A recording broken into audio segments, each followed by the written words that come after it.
The Entrepreneurial Journey Podcast. We're talking business and building a culture that's kick-ass. Where we make it happen, grab your seat, let's have a blast. At the Entrepreneurial Journey Podcast. If you love the entrepreneurial journey, how about subscribing and giving us a 5-star review? Wherever you get your podcasts, follow or subscribe and give us a positive review so more entrepreneurs out there don't need to feel alone. Thanks. Hello and welcome to the Entrepreneurial Journey podcast. Today I have the wonderful and effervescent Gill Moakes. Hello, Gill. How are you today? Hey, Rebecca. I am really good and I am very happy to be here. I've been looking forward to this. Yeah, me too. So the first thing we have to talk about is the elephant in the room, or rather the sign that's behind you that says, "Don't be a dick." Now, why? Mm-hmm. I love it, by the way, but tell me about that. Absolutely. I mean, it's the mantra, really, for me. It's the thing that it's the hill I will stand and die on, whatever that expression is. Yes. Don't be a dick for me is like, it's the number one rule of business. You know, there are so many overcomplications in business, right? But actually, if we can just remember this one thing, don't be a dick, it's going to serve you really, really well. To be honest with you, it was a joke between myself and Lauren Jones, who's the founder and CEO of Brand by Boudica. And it was something we would often joke about together, and it ended up by actually buying me the sign. So it's one of my favorite possessions now. I love it. It's an absolute talking point as well. And Dave, my partner, will quite often say, like, you can't have that up there when you've got, clients, when clients are coming on or breakthrough sessions. And I'm like, well, I really can, because anyone who doesn't find that funny is going to really hate working with me. So Yeah, you have to position yourself, don't you? I'm just in the middle of developing my podcast room. I'm creating my 2 old children left home, and one of the rooms I've commandeered as a library / podcast studio. And I've bought a sign, and it looks like it's in the similar kind of style, but my sign says, "Welcome to the House of Fun." Nice. So, yeah, that's going to be behind me as well, along with a neon sign that says "Rebel Rebel." So that's going to set the tone there. So anyway, I love it. So I don't know if I'm showing my age, but that says to me, David Bowie and Madness. Totally. And we are of the same vintage, I suspect. So Perfect. Yes, it has the same meaning to me. Now, Gill, what do you do out there in the world of business? So I'm a business coach. I work predominantly with other coaches and consultants. And I help them bring to life the full fat version of their business. So my main thing is helping women to stop playing small and to really and unapologetically go after what they actually want and bring to life that building any business is hard, right? And I always say to people, building any business is hard. Why on earth would you do it building the wrong business or a light version of the business that you really want? So, that's my thing. Good. Do it properly or not at all. Yes. Oh, yeah. Oh, that's a good one. I haven't heard that for a long time. That was one of my mum's definite standbys was, if you're going to do something, do it properly or not at all. Yeah. Or just don't. Yeah. If you're not going to do it properly, don't bother. Exactly. Yeah, definitely. So I really like that unapologetic thing. And I really like the full fat version, because I think, and I know certainly in my younger days, I was guilty of not bringing my full fat version to the party. And I don't know about you. You started off in insurance, didn't you? Yeah. Oh, yeah. I mean, I worked in corporate insurance for 25 years. So I didn't start my first business until I was 42. And that really was as a result of kind of, so I lost my husband to cancer. So it was a combination of things that really led me to be like, yeah, life is way too short to be commuting to London with my head in someone else's armpit. That's not okay anymore. I do not wish that to be my life anymore. How unreasonable of you, Gill. Exactly. There are things I didn't know how to do anything else either. I just didn't know how to do. I Right. thought that was, well, I'm destined for life insurance because that's all I know and it's all I've ever done since I left school. And I think, that wake up call to how short life can be was very much a call for me to look inside and say, is that just a story you're telling yourself? Because there's a ton of other things you can do, that you're really good at with people, and you're around a spreadsheet, and unfortunately I definitely didn't at that time have a great mindset in terms of playing big, so I actually started the wrong business for me twice, Okay, which well done. was which I think was quite a, there's nothing like two huge pivots to Yeah. to get you to where you It's want a to be. talent. It's a gift. Exactly. Yeah. Yeah, my first business was as a virtual assistant, and Okay. I would often tell anyone who would listen, I'm not interested in being a coach myself.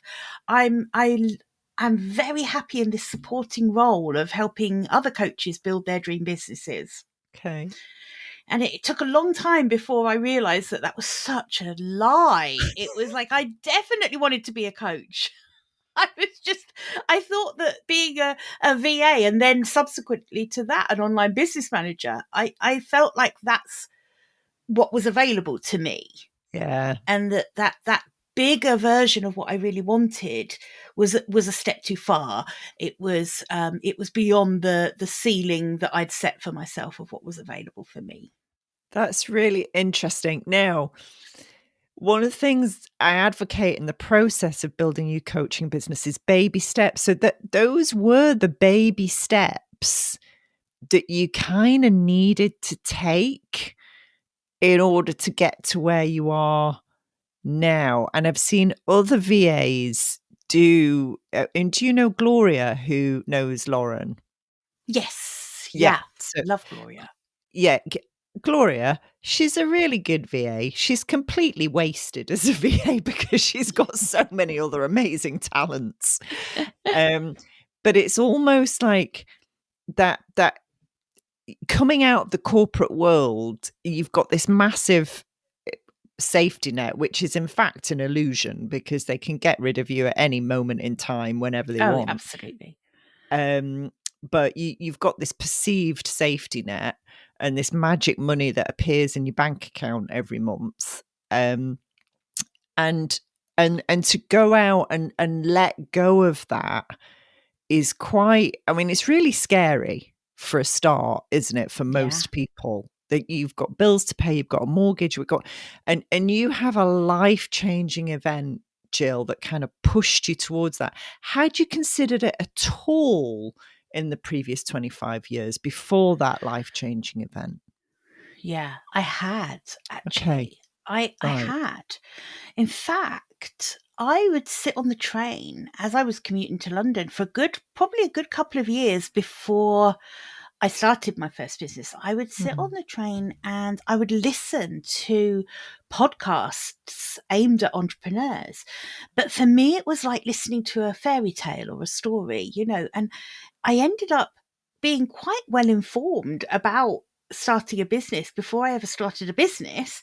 Right. But I had no concept of that actually being a possibility for me when I was still working in corporate. Yeah. At that time, it was like it was a fantasy land. And that was because the story of you don't know how to do anything else. How could you possibly start a business? I think there was probably some legacy stories as well from my dad. My dad was a small business owner, Oh, and he never encouraged either me or my brother or my sister to become self-employed or to do our own thing. I think he saw it as a really tough life. He was okay. he owned a couple of shops in the village we lived in. When I was a child, I thought it was a lord of the manor because everyone called him Right. Mr. Burtonshaw.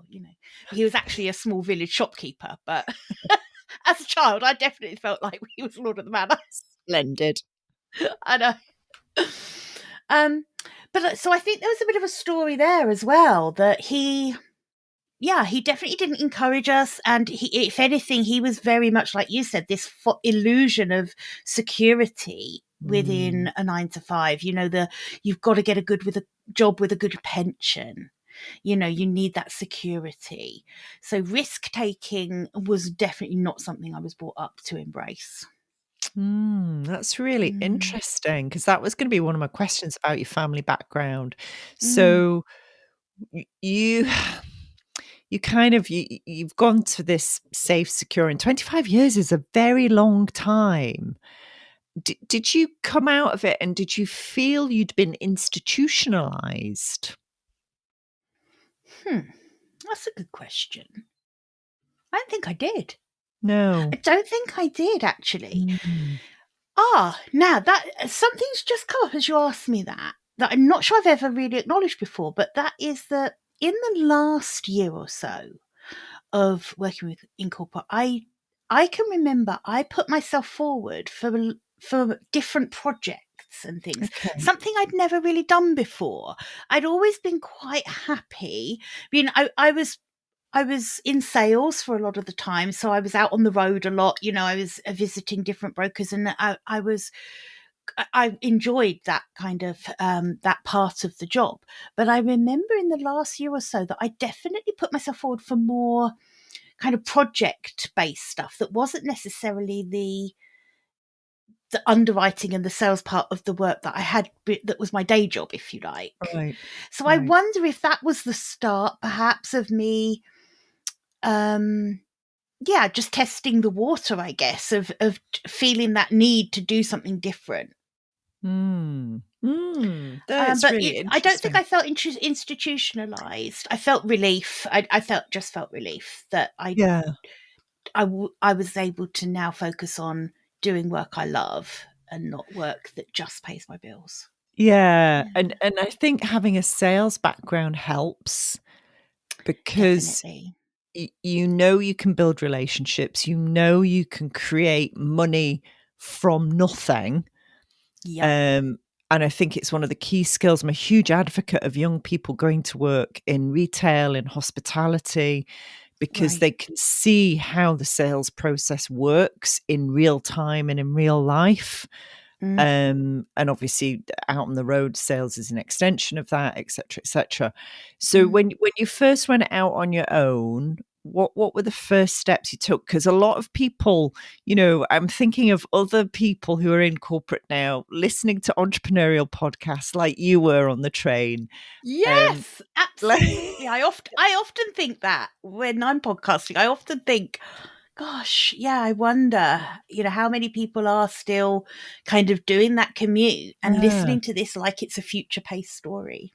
Yeah. So what were your feelings in the first 3 months once you'd left corporate? The magic money was no longer appearing in your bank account every month. What were you going through?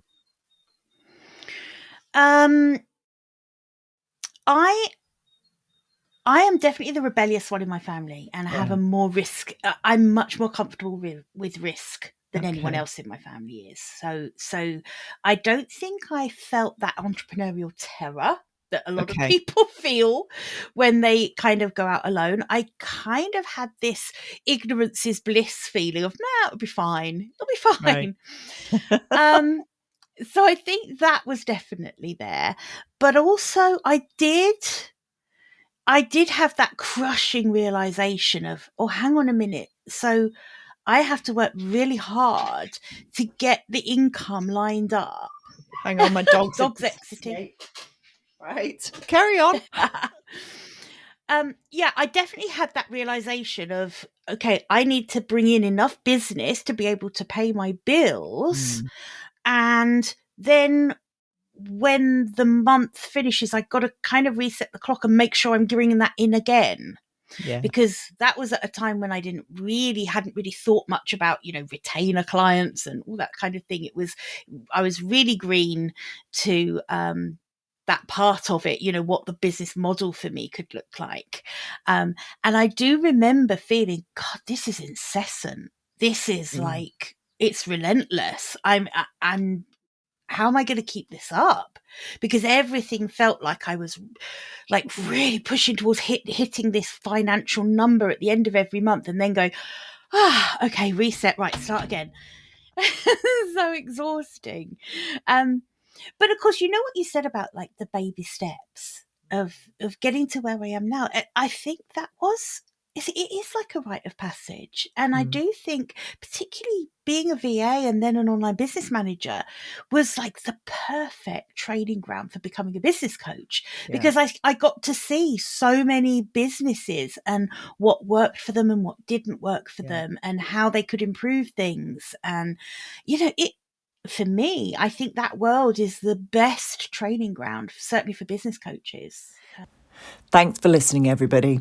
Did you know at TriCrest, we've built a kick-ass culture, coach and consultant program? So if you're a business coach or consultant and you're looking for something new, add to your toolbox, or even escape the 9 to 5, join us at our next event. Links in the information on the podcast. See you there. Totally. Yeah, absolutely. So how did you transition into coaching? Tell me about that point. I changed my email signature.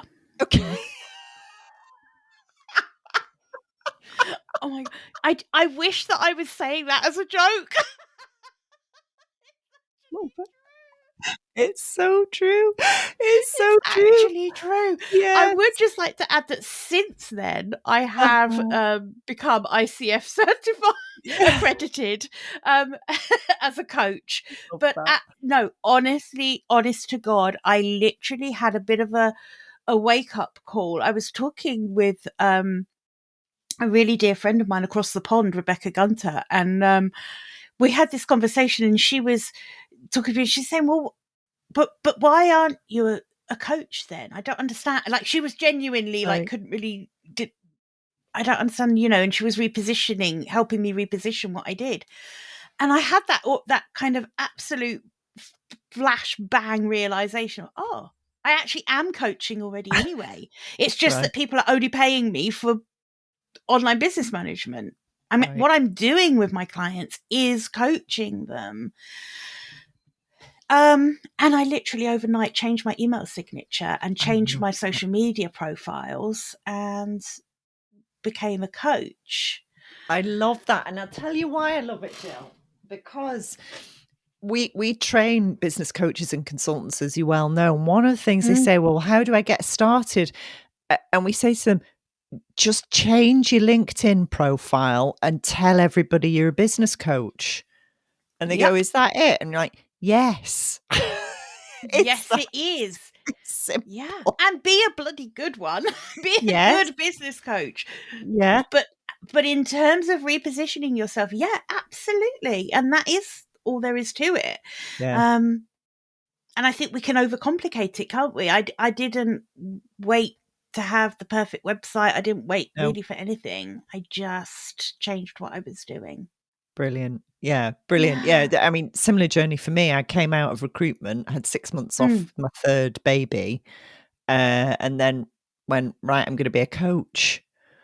And I started off being a leadership coach, and I just changed everything to being a leadership coach, and used all my NLP training to do that. And like you, then I went and did my master's degree in coaching and blah, blah, blah.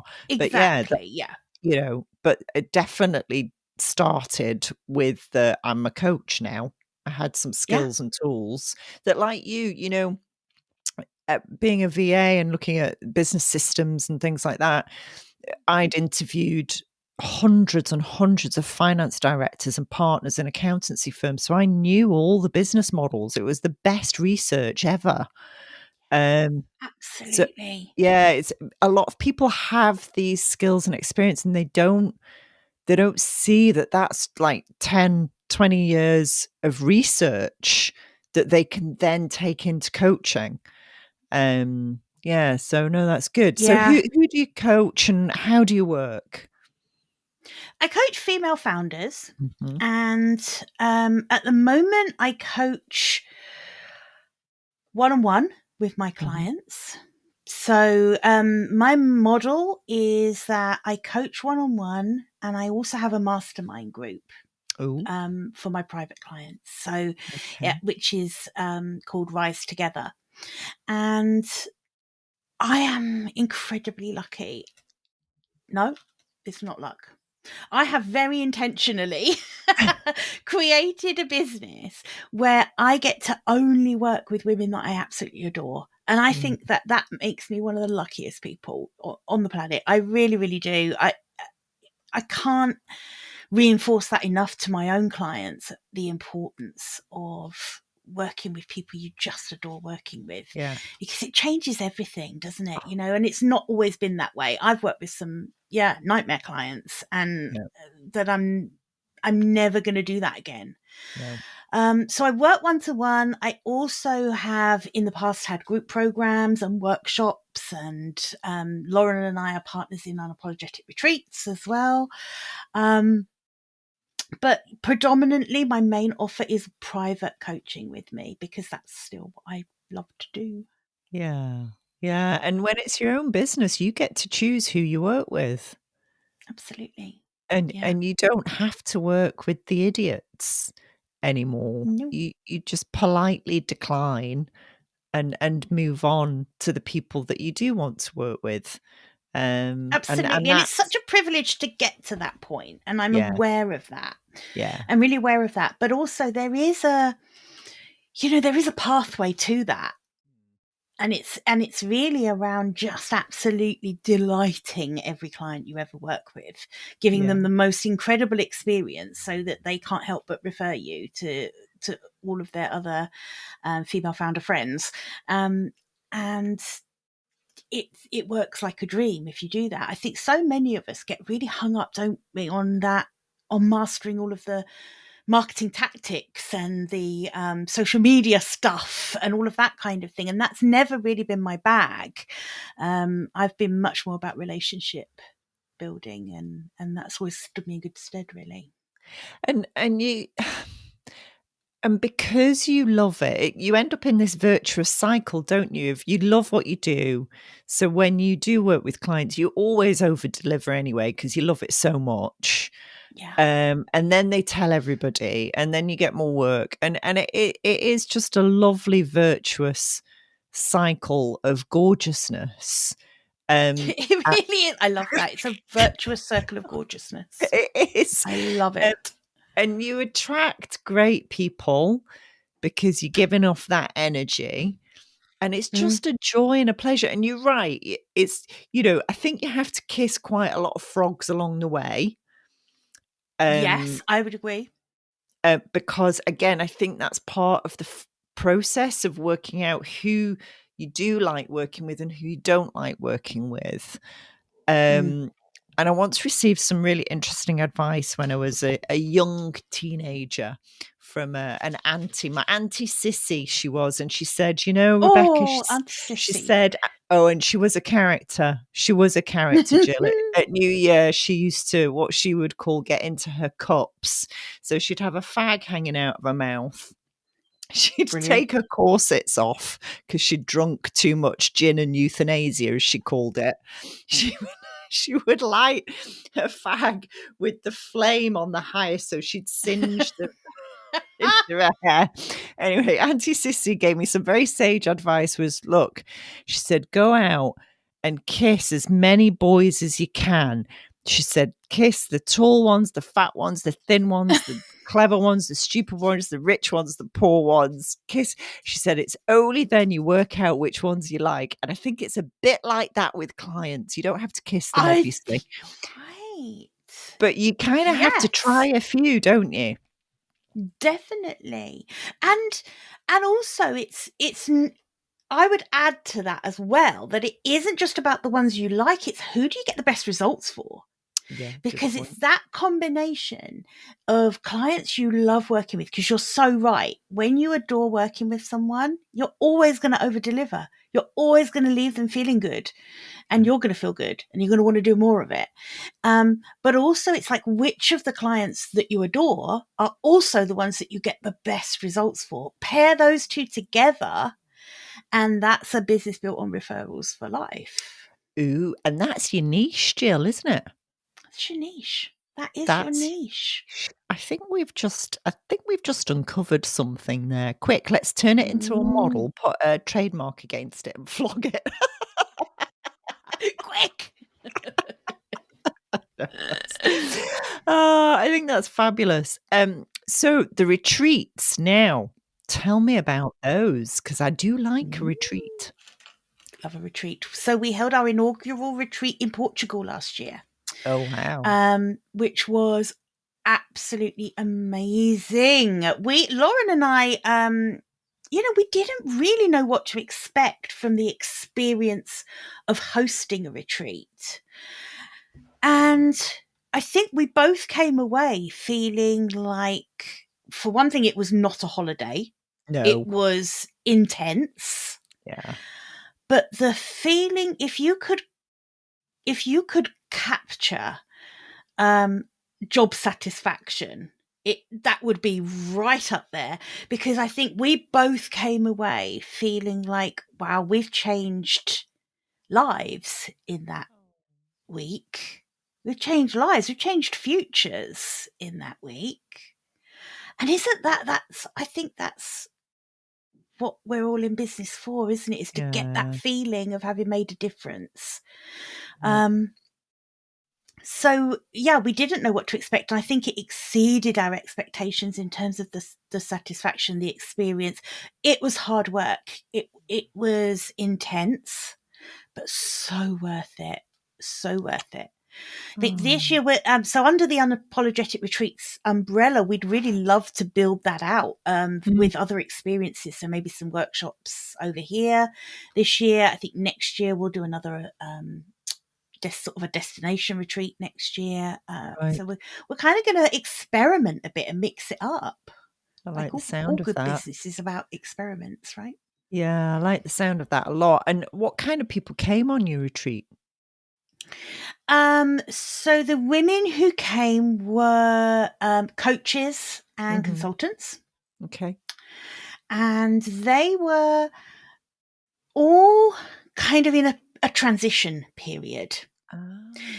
So either wanting to pivot a little in what they're doing, reposition themselves a little in what they're doing, or kind of at a point where they wanted to introduce a different arm to their business, right, and explore what that could look like from a business model, from a marketing and from a brand perspective.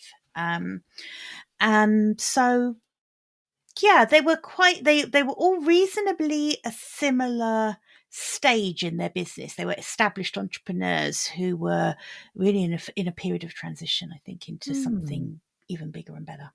Nice. God, it sounds lovely. If you do one in and Italy, let me know, because that's somewhere where we were thinking maybe Yeah. Tuscany or something would be great. Yeah. Yeah.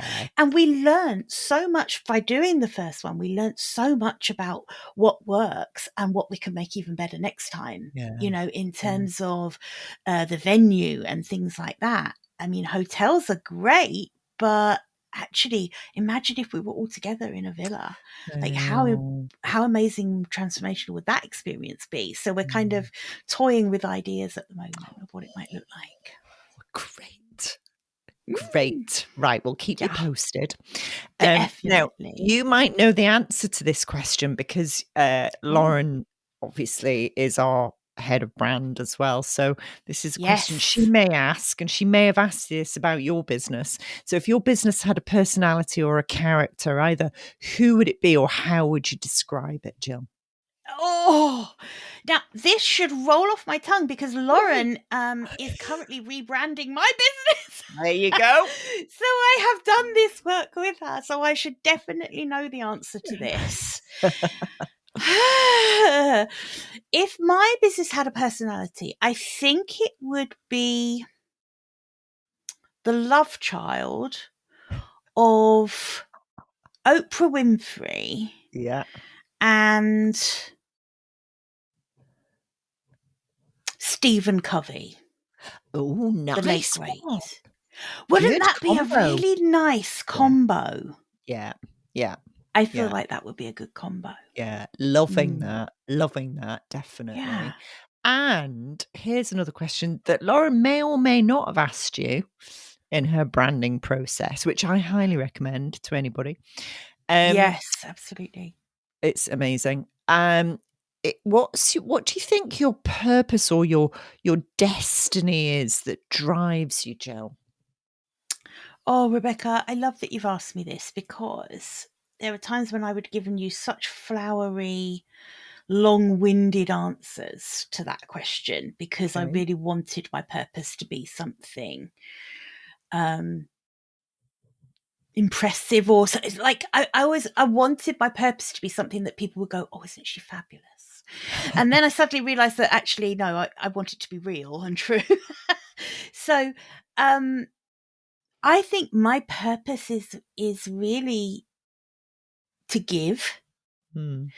and my mission is to really bring about a container for women where there is no dream that's too big for them, no idea that's too audacious for them to bring to life. Love that. That's my everything.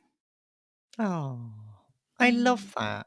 That's thank fabulous. you. That's amazing. And apart from the retreats and what you're doing, which is really quite a lot, are there any other plans for the business? So I'm currently working on another group program. And Okay. this one's going to be a bit different. I spent a long time thinking about this because I didn't really want to add to the noise, and there's a lot of noise. And I wanted to bring together something that combined the best parts of being in a group of like-minded people and the best parts of one-to-one work that really Mhm. move you forward in your business.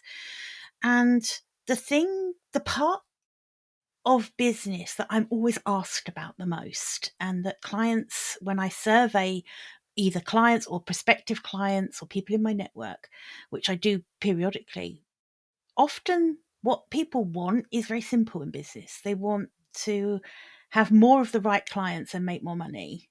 Mm. It's kind of, we sometimes make it more complicated than that, but that's generally where people want to be, and more Yep. time freedom. So Yep. those tend to be the things. And so I'm putting together a group experience that will be a bit of a longer container than I've done before. So it's going to be a 6-month container.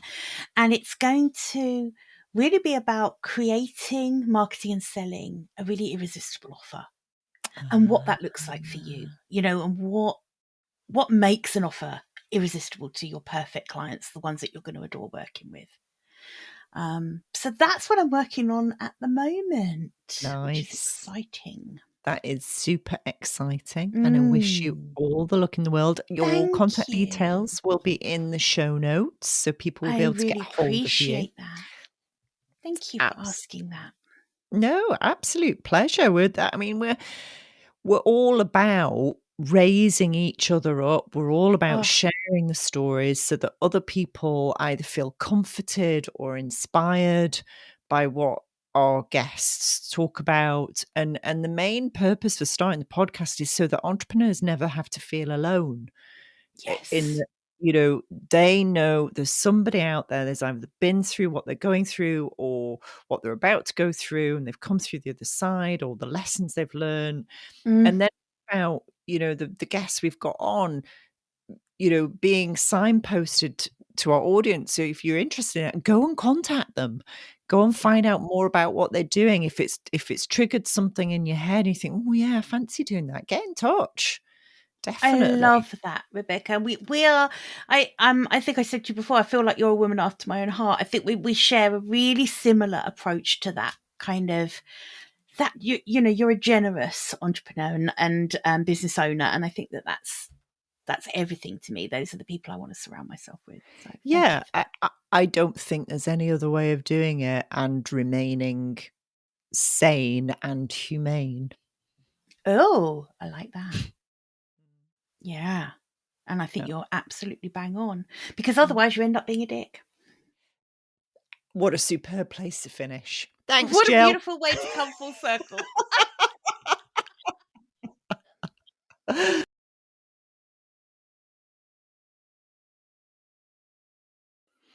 A woman of letters, Amy Daughters, listened to her story of how she's an author and public speaker and where it all began with writing a letter. Something as simple and straightforward as that. But she's spreading hope and kindness throughout the world through this really straightforward, quite old-fashioned way of communicating. It's a beautiful story and one that everybody should be inspired to listen to.